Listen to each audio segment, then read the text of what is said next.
Si Pangulong Marcos naman mga kabrigada inatasan ng CHED na siguraduhin ang maayos na pagpapatupad ng tinatawag na ETEEAP law.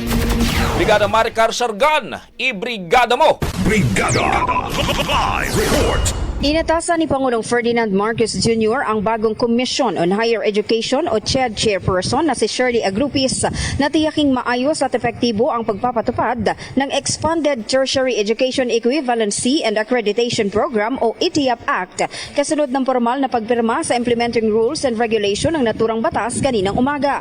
Ayon sa Pangulo, mahalaga ang papel ng CHED at mga partner agencies sa pagsubaybay sa mga deputized na higher education institutions upang ipatupad ang ETIAP.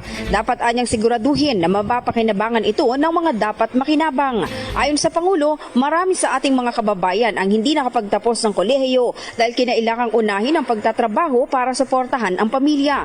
Ngunit sa ilalim ng batas, mabibigyan sila ng pangalawang pagkakataon na makamit ang diploma at magkaroon ng mas magandang kinabukasan. Mensahe rin ng Presidente sa bawat Pilipino na huwag humintong mangarap. Anya ang sukatan ng dunong ay hindi lang nakukuha sa paaralan kundi sa kakayahang harapin ang hamon ng buhay para matupad ang pangarap.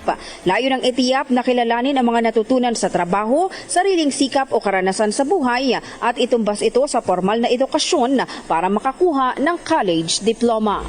In the heart of changing lives, ako si Brigada Maricar Sargan ng 105.1 Brigada News FM Manila, The Music and News Authority. Brigada Balita Nationwide. Ang bahaging ito ay hatid sa atin ng NutriCleanse Herbal Capsule. Linis tiyan, sexy tiyan.